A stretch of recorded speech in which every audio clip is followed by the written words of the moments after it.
નમસ્કાર દર્શક મિત્રો, આજના આ વિડીયોમાં આપણે આવનારી પરીક્ષાને ધ્યાનમાં રાખીને તૈયાર કરેલા ઇતિહાસના ખૂબ જ મહત્વપૂર્ણ 10 પ્રશ્નો જોશું।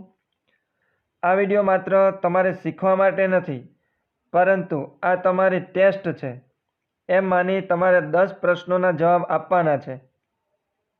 જો 10માંથી 8 સાચા પડે તો માનવું કે તૈયારી યોગ્ય દિશામાં છે, નહીંતર હજુ તૈયારી માટે વધુ મહેનતની જરૂર છે એમ સમજવું।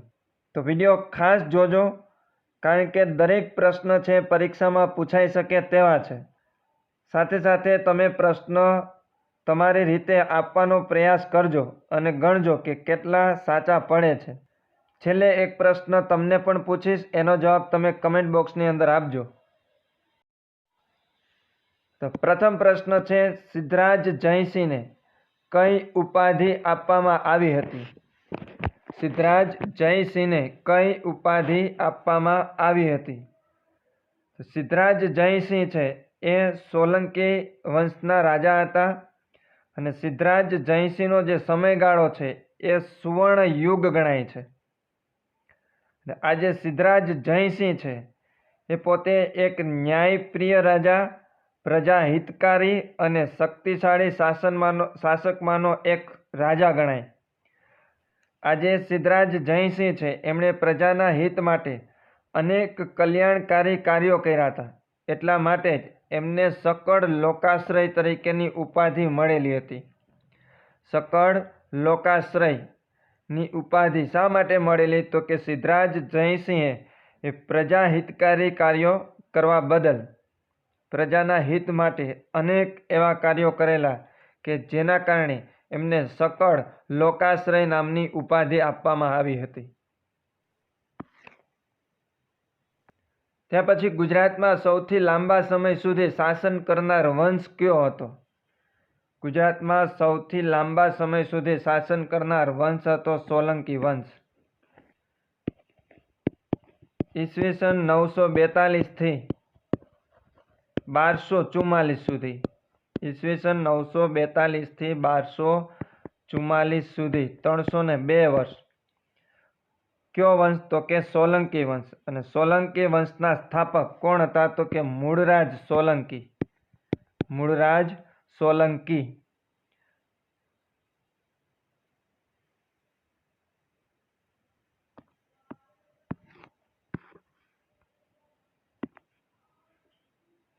ત્યારબાદ બારડોલી સત્યાગ્રહ ગુજરાતના કયા નેતૃત્વ હેઠળ થયો હતો? મહાત્મા ગાંધી, સરદાર પટેલ, મોરારજીભાઈ દેસાઈ કે રવિશંકર મહારાજ?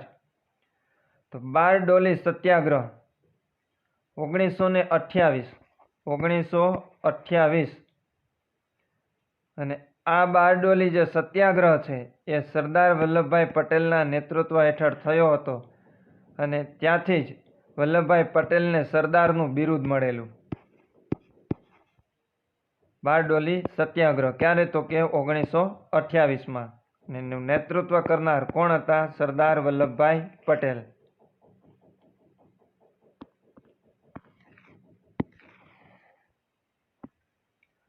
ભારતમાં બ્રિટિશોએ સૌ પ્રથમ કઈ જગ્યા પર ફેક્ટરી સ્થાપી? ભારતમાં બ્રિટિશોએ સૌ પ્રથમ કઈ જગ્યા પર ફેક્ટરીની સ્થાપના કરી હતી? બોમ્બે, મદ્રાસ, સુરત કે કલકત્તા? ઈસ્ટ ઇન્ડિયા કંપનીએ સૌ પ્રથમ 1613માં ઈસ્ટ ઇન્ડિયા કંપનીએ સૌ પ્રથમ 1613માં સુરત ખાતે। જવાબ આવશે સી, સુરત।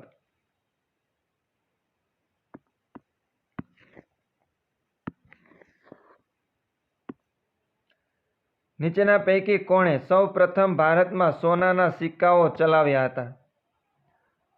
નીચેના પૈકી કોણે સૌ પ્રથમ ભારતમાં સોનાના સિક્કા, જેને દિનાર તરીકે પણ ઓળખવામાં આવતું, દિનાર, સૌ પ્રથમ સોનાના સિક્કા ચલાવનાર કોણ હતા? તો એ હતા કુષાણ।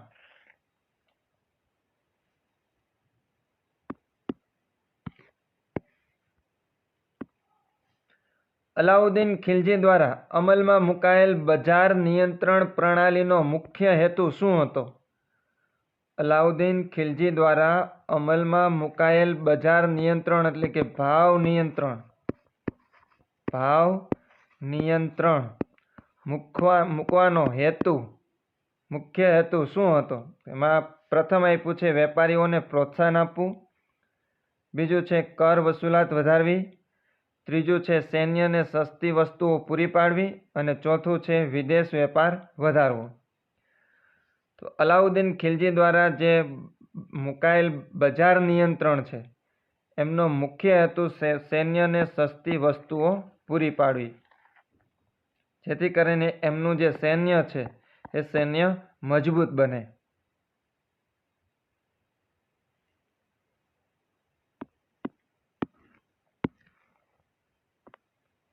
નીચેના પૈકી કયો પ્રવાસી ભારત આવ્યો અને ઇન્ડિકા ગ્રંથ લખ્યો? નીચેના પૈકી કયો પ્રવાસી ભારત આવ્યો અને તેમણે ઇન્ડિકા નામનો ગ્રંથ લખ્યો? ઓપ્શન છે ફાહિયાન, હ્યુએનસાંગ, મેગસ્થનીઝ અને અલ બરુની. તો ઇન્ડિકા નામનો ગ્રંથ લખનાર છે મેગસ્થનીઝ. કોણ છે? મેગસ્થનીઝ. અને આ મેગસ્થનીઝ એ ચંદ્રગુપ્ત મૌર્યના દરબારમાં ગ્રીક દૂત તરીકે હતા અને તેમણે જ ઇન્ડિકા નામનો ગ્રંથ છે એ લખેલો છે.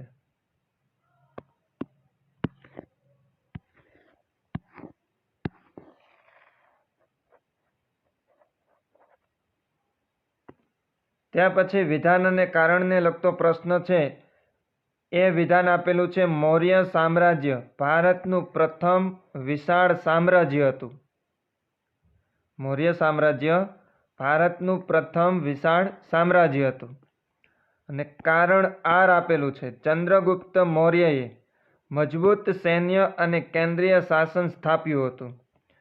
પહેલું વિધાન છે એ સાચું છે, મૌર્ય સામ્રાજ્ય ભારતનું પ્રથમ વિશાળ સામ્રાજ્ય હતું.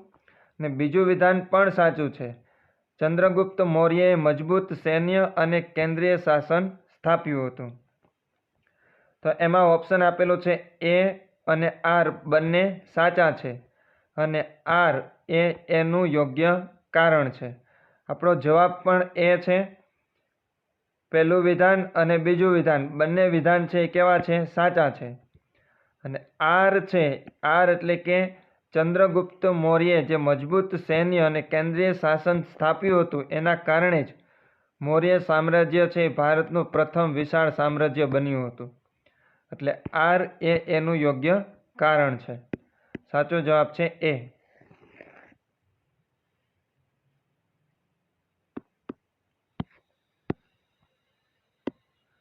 અશોકના શિલાલેખોમાં મુખ્યત્વે કઈ ભાષા ઉપયોગમાં લેવાય છે? અશોકનો જે શિલાલેખ છે એમાં કઈ ભાષાનો ઉપયોગ થયેલો છે? તો એ ભાષાનો ઉપયોગ થયેલો છે પ્રાકૃત ભાષા. કઈ? પ્રાકૃત ભાષા. અને જો લિપિની વાત કરવામાં આવે તો આવશે બ્રાહ્મી લિપિ. લિપિ કઈ? બ્રાહ્મી.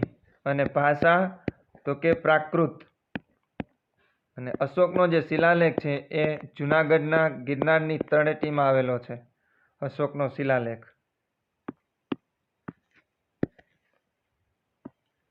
હડપ્પીય સંસ્કૃતિના લોકો મુખ્યત્વે કઈ વસ્તુ માટે જાણીતા હતા? હડપ્પીય સંસ્કૃતિના લોકો મુખ્યત્વે કઈ વસ્તુ માટે જાણીતા હતા? તો આજે હડપ્પીય સંસ્કૃતિની વાત કરીએ તો ત્યાં સુવ્યવસ્થિત રસ્તા, નિકાસની વ્યવસ્થા, પાકી ઈંટોના મકાનો પણ ત્યાં જોવા મળ્યા છે. એ એમની સૌથી વિશેષતા હતી. એટલે જવાબમાં આવશે ઈંટોથી બનેલી નગર યોજના. ઈંટોથી બનેલી નગર યોજના.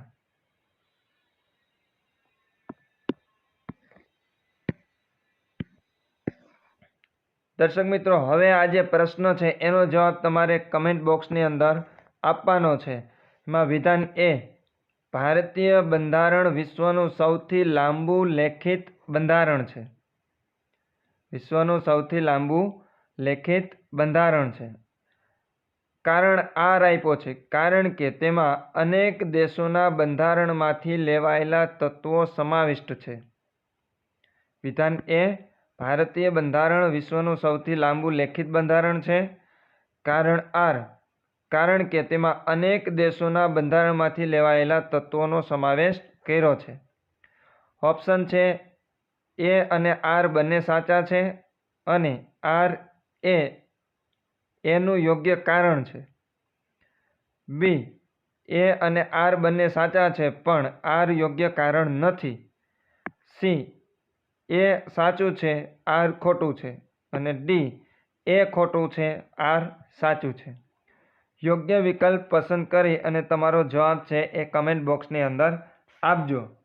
દર્શક મિત્રો, આ જે 10 પ્રશ્નો હતા એ ઇતિહાસને લગતા પ્રશ્નો છે.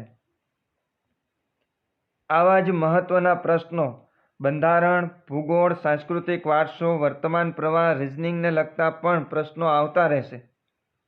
તો ચેનલને તમે સબસ્ક્રાઈબ ન કરી હોય તો સબસ્ક્રાઈબ કરી લેજો અને બાજુમાં જે બેલ આઇકન છે એ બેલ આઇકનને પણ ખાસ એક્ટિવ કરજો, જેથી આ તમામ વિડીયોની નોટિફિકેશન આપને મળતી રહે.